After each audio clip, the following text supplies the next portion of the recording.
சங்கீதம் 3வது அதிகாரம் 3வது வசனத்துல, கர்த்தாவே நீர் என் கேடகமும் என் மகிமையும் என் தலையை உயர்த்துகிறவருமாயிருக்கிறீர் என்று சங்கீதக்காரன் இப்படியாக சொல்லுகிறார். தாவீது தன் குமாரன் அப்சலோமுக்கு தப்பி ஓடி போகையில் பாடின சங்கீதம் என்று வாசிக்கிறோம். தன்னுடைய மகன் மூலமாய் வந்த நிர்பந்தமான ஒரு சூழ்நிலையில அவன் இப்படியாய் சொல்லுகிறார், என் கேடகமும் என் மகிமையும் என் தலையை உயர்த்துகிறவருமாய் இருக்கிறீர் என்று நாம் வாசிக்கிறோம். நாம் கேட்கிற அந்த வார்த்தையினுடைய தலைப்பு, என் தலையை அவர் உயர்த்துகிற தேவனாயிருக்கிறார். தலையை உயர்த்துகிற தேவனாயிருக்கிறார். இந்த பூமியில அநேக சூழ்நிலையில, அநேக காரியங்களிலே, அநேக பிரச்சனைகள் மத்தியிலே, வியாதியின் மத்தியிலே, கடன்கள் மத்தியிலே, வேலையினுடைய பழு மத்தியிலே நாம் அநேக நேரங்களில் தலை குனிந்த ஒரு நிலவரத்திலே நாம் காணப்படலாம். தலையில் நிமிர பண்ண முடியாத ஒரு சூழ்நிலையில நாம் காணப்படலாம். ஆவிக்குரிய ஜீவித்தில் கூட வளர முடியாதபடி நாம் தாழ்ந்த நிலவரத்திலே காணப்பட்டாலும் சங்கீதக்காரன் சொல்வது போல, கர்த்தாவே நீர் என் தலையை உயர்த்துகிறவராயிருக்கிறீர். உண்மையாகவே நம்மளை நிமிர பண்ணுகிற ஒரு தேவனாயிருக்கிறார். 18 வருஷமாய் அந்த நிமிரமிட எவ்வளவேன்னு நிமிரக்கூடாத அந்த கூனி தேவனுடைய ஆலயத்திலே, கர்த்தருடைய சமூகத்திலே அவர் காத்திருந்ததை நாம் பார்க்கிறோம். ஆனாலும் ஒரு நாள் கர்த்தர் தேடி வந்தார், அந்த ஆலயத்திலே தேடி வந்தார். அந்த எவ்வளவேன்னு தலை நிமிர கூடாத அந்த கூனிய கர்த்தர் ஒரு நாள் கர்த்தர் நிமிர பண்ணினதை நாம் எல்லாரும் வாசிக்கிறோம். அதுபோல நம் இந்த காலை வேளையிலே நாம் கேட்டுக்கொண்டிருக்கிற அந்த வார்த்தையை கேட்டுக்கொண்டிருக்கிற எல்லாருடைய வாழ்க்கையிலையும் அநேக சூழ்நிலைகள் வழியாய் நாம் கடந்து சென்றாலும், கஷ்டங்கள் வழியாய் கடந்து சென்றாலும், வியாதிகள் வழியாய் நாம் கடந்து சென்றாலும், தரித்திரங்கள் வழியாய் கடந்து சென்றாலும், நம்மளை நிமிர பண்ணுகிற கர்த்தர் நம்மளோடு இருக்கிறார். நமக்கு முன்பாக அநேக திருஷ்டாந்தங்கள் நமக்கு பைபிள்ல கர்த்தர் எழுதி வைத்திருக்கிறார். ஒரு சில காரியங்களை நாம் பார்த்து இந்த செய்தி நேரத்தை முடிக்கலாம். கர்த்தருக்கு மகிமை உண்டாகட்டும். அதுக்கு அடுத்த வசனத்துல வாசிக்கும் பொழுது, நான் கர்த்தரை நோக்கி சத்தமிட்டு கூப்பிட்டேன், அவர் தமது பரிசுத்த பர்வதத்திலிருந்து எனக்கு செவி கொடுத்தார் என்று வாசிக்கிறோம்.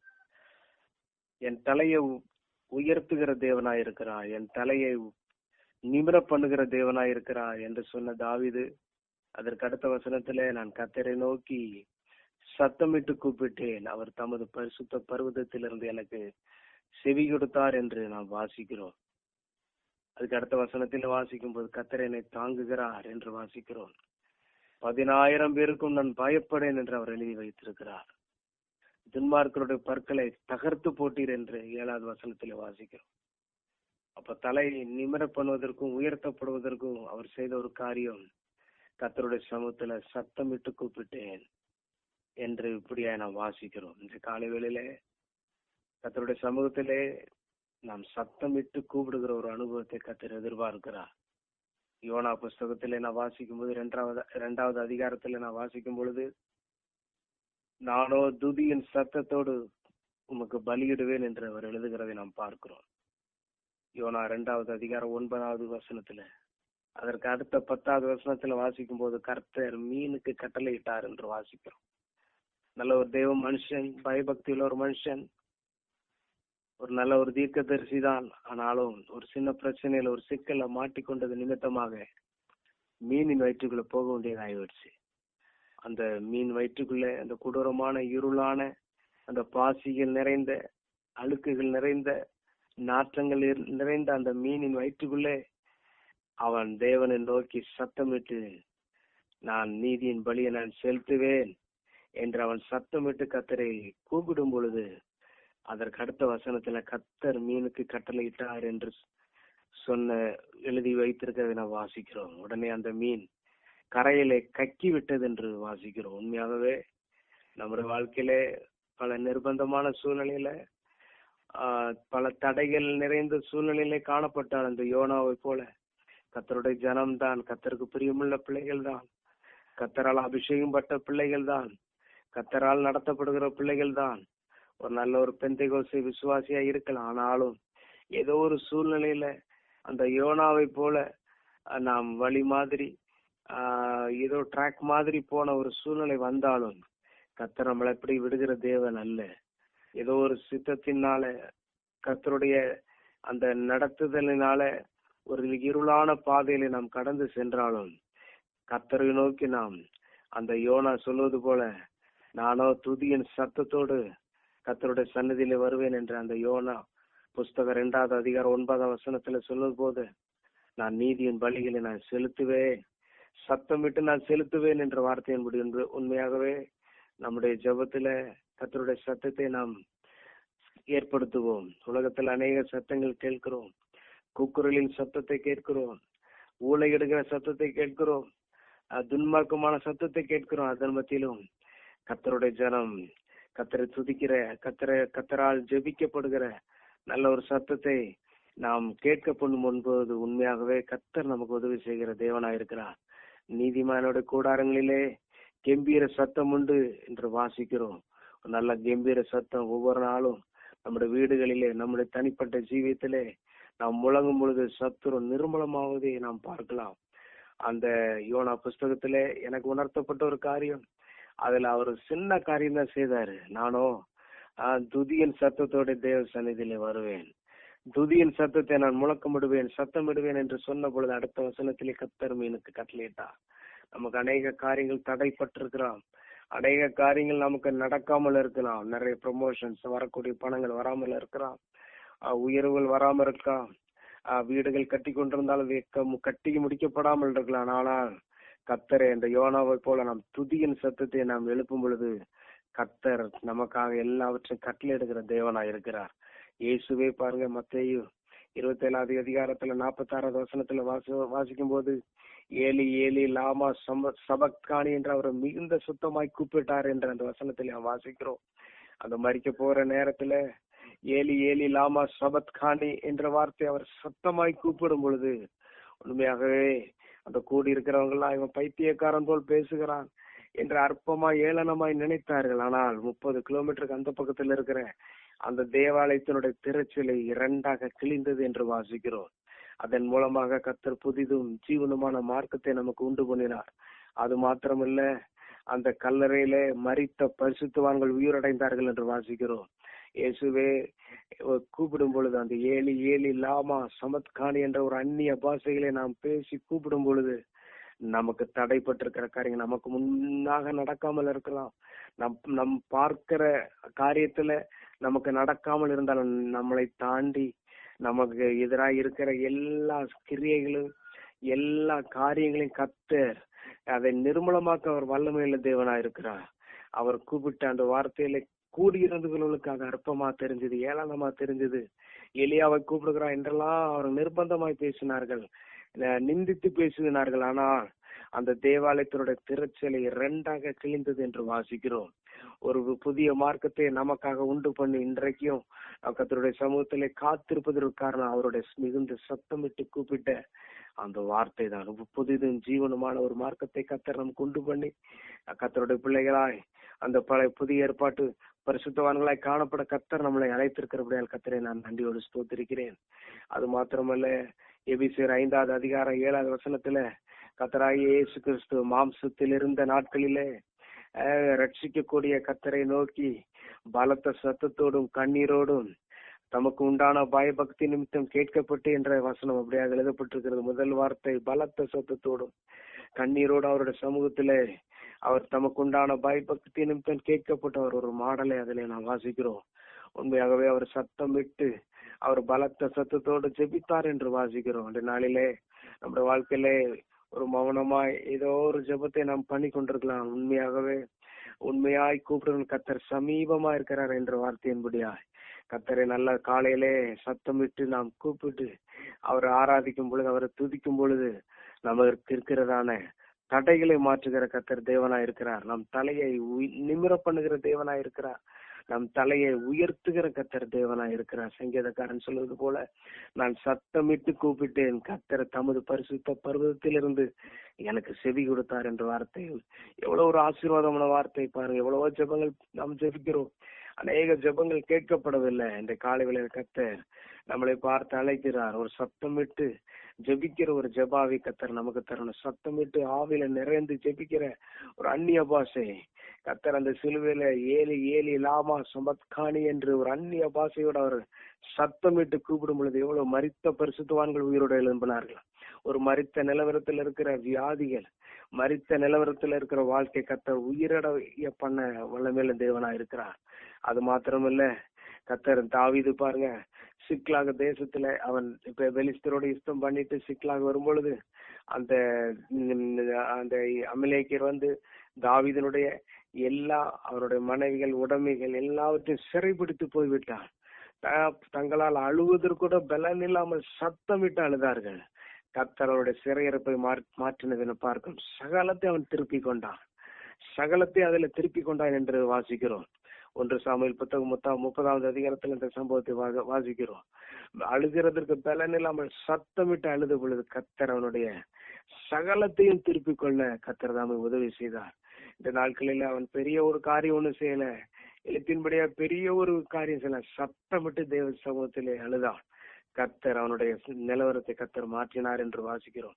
அநேக சம்பவங்களை நாம் வாசிக்கலாம், அநேக காரியங்களை நாம் கேட்கலாம். ஆகார் கூட அந்த வனாந்தரத்துல அவர் ரட்சிக்கப்பட்டவள் என்று நமக்கு தெரியாது, ஆனா அவள் சத்தமிட்டாள் என்று வாசிக்கிறோம். பிள்ளை சாகிறதை நான் காண மாட்டேன் என்று தன் பிள்ளைக்கு எதிராய் அம்பு பாய்கிற தூரத்தில் நின்று சத்தமிட்டு அழுதாள். கர்த்தர் பிள்ளையின் சத்தத்தை கேட்டார் என்று நாம் வாசிக்கிறோம். உண்மையாகவே நம்முடைய சத்தத்தை கேட்கிற ஒரு தெய்வம் இருக்கிறார். அவர் கேட்க கூடாதபடி அவருடைய செவி மந்தமாகவில்லை, காணக்கூடாதபடி அவருக்கு கண் குருடாகி போகவில்லை, ரட்சிக்க கூடாதபடி அவருடைய கரம் குறுகி போகவில்லை. இன்றைய காலை வேளையில ஒரு ஜீவன்ல தேவனை ஆராதிக்கிற நம்முடைய வாழ்க்கையிலே நம்முடைய சத்தத்தை கேட்க அவர் ஆவலா இருக்கிறார். நம்முடைய சத்தத்தை கேட்கிற ஆவலா இருக்கிறார். சத்தமிடு, ஏசாயா 58:1 வாசிக்கிறோம். சத்தமிடு, அடக்கி கொள்ளாத எக்காலத்தை போல சத்தமிடு என்றெல்லாம் வாசிக்கிறோம். உண்மையாகவே இந்த காலை வேளையில நம்முடைய ஜபத்துல, நம்முடைய ஊழியத்துல ஒரு எழுப்புதலோடு, ஒரு வல்லமையோடு, ஒரு எழுச்சியோடு, ஒரு உற்சாகத்தோடு, ஒரு சத்தத்தோடு கூட நாம் செய்ய கர்த்தர் எதிர்பார்க்கிறார். கர்த்தர் தாமே நமக்கு எல்லாவற்றையும் செய்கிற வல்லமையுள்ள தேவனே இருக்கார். அதுபோல அடுத்ததாக வாசிக்கிறோம், கர்த்தருடைய சமூகத்துல காத்திருக்கும் பொழுது அவர் நமக்கு உதவி செய்கிற தேவனா இருக்கிறார். கர்த்தருடைய சமூகத்திலே காத்திருக்கும் பொழுது நம்மளுடைய தலையை அவர் உயர்த்துகிற தேவனா இருக்கிறார். 38 வருஷமாய் அந்த பெதஸ்தா குளத்தண்டையிலே அவன் கர்த்தருடைய சமூகத்திலே காத்திருந்தான். 1 வருஷம் இல்ல, 2 வருஷம் இல்ல, 38 வருஷம் அவன் காத்திருந்தான். நம்மளா இருந்தா பாருங்க, ஒரு வியாதிக்காக ஆஸ்பத்திரிக்கு போகிறோம், ஒரு 2 நாள் 3 நாள் அந்த வியாதி சுகம் இல்லைன்னா உடனே அடுத்த டாக்டரை மாற்றுகிறோம். பாருங்க, அந்த 38 வருஷ வியாதிக்காரன் அவன் எங்கேயுமே போகல, அங்க மாத்திரம்தான் காத்திருந்தான். ஆனா கர்த்தர் அவனை தேடி வந்தார். அந்த பண்டிகை நாட்களிலே கர்த்தர் அவனை தேடி வந்து, கர்த்தர் உன் படுக்கையை எடுத்துக்கொண்டு நட என்று அவனுக்கு சொல்லி அற்புதத்தை செய்தார். அவன் சொல்கிறாய், என்னை அந்த குளத்தண்டையில இறக்கி விட ஆள் இல்ல, நான் இறங்குவதற்கு முன்பாகவே மற்றவர்கள் வந்து இறங்கி விடுகிறார்கள் என்று ஆண்டவரிடத்தில் அவன் சொல்றான். அவனால ஒன்றுமே முடியல, ஒரு மனுஷ தயவு இல்ல, அவன் இறங்குவதற்கு முன்பாக அடுத்தவர்கள் வந்து இறங்கி கொள்கிறார்கள். இப்படி ஒரு பலவீனமான ஒரு சூழ்நிலை. ஆனா ஒன்று செய்தான், கர்த்தருடைய சமூகத்துல காத்திருந்தான். நமக்கு அநேக ஆயிரக்கணக்கான இயலாமைகள் இருக்கலாம், ஆனா கர்த்தருடைய சமூகத்துல காத்திருக்கிற ஒரு அனுபவம் இருந்தா போதும். எவ்வளவு வருஷங்கள் ஆனாலும் கர்த்தர் நம்மளை உயர்த்துகிற தேவனா இருக்கிறார். நம்ம தலையை நிமிர பண்ணுகிற தேவனா இருக்கலாம். நல்லா ஜெபிக்க கூட தெரியாமலா இருக்கலாம், நமக்கு கர்த்தருடைய இந்த ஊழிய காரியங்களை ஒன்றுமே தெரியாம இருக்கலாம். ஆனால் கர்த்தருடைய சமூகத்தில் காத்திருந்தால் போதும். அந்த 38 வருஷமா இருக்கிற வியாதிக்காரன் சொல்றான், நான் இறங்குறதுக்கு முன்னகிட்டயும் மத்தவங்க இறங்கிறாங்க, அதனால இறங்க முடியல, தீவிரமா போக முடியல, அவனுக்கு உதவி செய்வதற்கு ஒரு மனுஷனுடைய உதவி இல்லை, யாரும் என்னை கொண்டு போய் இறக்கி விடல அப்படின்லாம் ஒரு ஸ்டேட்மெண்ட் சொல்றான். ஆனா ஒன்று அவன் செய்தான், கர்த்தருடைய சமூகத்துல கடைசி பரியந்தம் காத்திருந்தான். இயேசுவே அவனை தேடி வந்து அந்த இடத்துல அவன் சுகமாக்கப்பட்டதை நான் வாசிக்கிறேன். உண்மையாகவே கர்த்தருடைய சமூகத்திலே நான் காத்திருக்கும் பொழுது கர்த்தர் நம்ம தலையை உயர பண்ணுகிற நிமிர பண்ண தேவனா இருக்கிறார். இந்த பாவியான ஸ்திரீ கர்த்தருடைய சமூகத்துல லூக்கா 7வது அதிகாரம் 38வது வசனத்துல வாசிக்கும் பொழுது கண்ணீரனால் அவர் பாதத்தை நனைத்து தன் தலை மயிரினால் அதை துடைத்து பரிமள தைலத்தை பூசினார் என்று வாசிக்கிறோம். பாருங்க, பெரிய காரியம் ஒண்ணு செய்யல, அவருடைய பாதத்துல கண்ணீரினால் அவளை பாதத்தை துடைத்தான் என்று வாசிக்கிறோம். கர்த்தர் சொன்னாரு, உன் பாவங்கள் மன்னிக்கப்பட்டது என்று சொன்னார். ஒரு பரிசுத்தவாட்டியாய், ஆபிரகாமருடைய குமாரத்தியாய், பரலோகவாசியாய் மாற்ற கர்த்தரால் ஒரு செகண்ட்ல அவர் மாற்றினார். கூட இருந்த சீசர்கள் பாவியான ஸ்திரீ இப்படி எல்லாம் வருகிறாளே என்று அற்பமாக பேசினார்கள். ஆனாலும் அவள் பாதத்தறிய அண்டையில வந்த பொழுது ஒரு நல்ல மன்னிப்பை கர்த்தர் கட்டளையிட்டார், ஒரு ரட்சிப்பை கட்டளையிட்டார். கர்த்தருடைய சமூகத்தில் நாம் காத்திருக்கிற ஒரு கிருபையை நாம் பெற்றுக்கொள்வோம். அநேக இடங்களில் நாம் போய் காத்து காத்து அழுத்து போயிருக்கிறோம். காத்து அழுத்து போயிருக்கிற பொழுது இந்த நேரத்துல கர்த்தருடைய சமூகத்தில் நாம் காத்திருக்கும் பொழுது, அந்த 38 வருஷமாய் காத்திருந்தான். நமக்கு பல வருஷங்கள், பல நாட்கள், பல வருஷங்கள் காத்திருந்தாலும் கர்த்தர் தாமே அவரை நியமித்த அந்த நேரத்துல அவர் நமக்கு உதவி செய்ய வல்லமையுள்ள தேவனாயிருக்கிறார். அந்த யோவான் 3வது அதிகாரத்துல என் வேலை இன்னும் வரவில்லை என்று அந்த மரியாளை பார்த்து கர்த்தர் சொல்வது போல உண்மையாகவே கர்த்தர் நமக்காக ஒரு வேலை வைத்திருக்கிறார். அந்த வேலையிலே நாம் கூப்பிட்டாலும் கூப்பிடாவிட்டாலும் உண்மையாகவே கர்த்தருடைய சமூகத்தில் காத்திருந்தால் அந்த நேரத்தில் நிச்சயமாய் அவர் செய்ய வல்லமையுள்ள தேவனாயிருக்கிறார். நமக்காக யாவையும் செய்து முடிக்கிற கர்த்தர் என்று நாம் வாசிக்கிறோம்.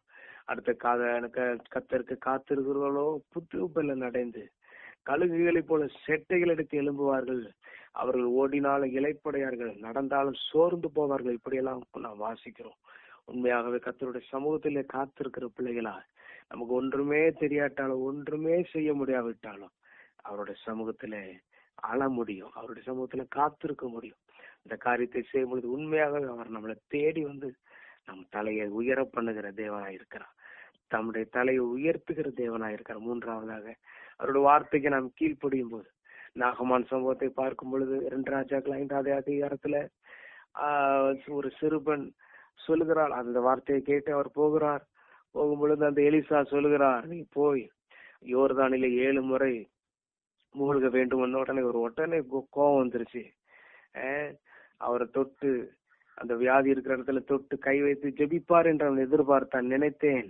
ஆனா அவரை பார்க்கவே இல்லை. நீ போய் 7 முறை அந்த குளத்திலே, யோர்தானுடைய குளத்திலே மூழ்கி சுகமாக உடனே அவன் உக்கிரத்தோட திரும்பும் பொழுது அவருடைய வேலைக்காரன், இந்த தீர்க்கதரிசி பெரிய காரியம் ஒண்ணு சொல்லலையே, ஒரு சின்ன காரியம் தானே சொல்லியிருக்கிறான், அதை செய்து விட்டு போவோமே என்று அவன் அந்த ராஜாவை பார்த்து அவன் கேட்ட பொழுது உண்மையாகவே அவன் சொல்லுகிறான், இஸ்ரவேல தமஸ்குவில எங்க ஏரியால உள்ள அந்த ஆற்றை போலயா இருக்க போகுது, அப்படிலாம் அற்பமா பேசுகிறான். ஆனாலும் அந்த வேலைக்காரோட வார்த்தையை இணங்கி அந்த 7 முறை அவன் மூழ்கின பொழுது அவனுடைய சரீரம் சிறுபிள்ளையினுடைய சரீரத்தை போல மாறினது. அந்த சீரிய படை தலைவனாகி அந்த ராஜாவுக்கு முன்னால கூனி குறுகி நிற்க முடியாத ஒரு சூழ்நிலையில கர்த்தருடைய வார்த்தையின்படி, ஊழியக்காரனுடைய வார்த்தையின்படி, வசனத்தின்படி அவன் கீழ்ப்படிந்த பொழுது அவனுடைய தலையா கர்த்தர் உயர பண்ணின தேவனா இருந்தார்.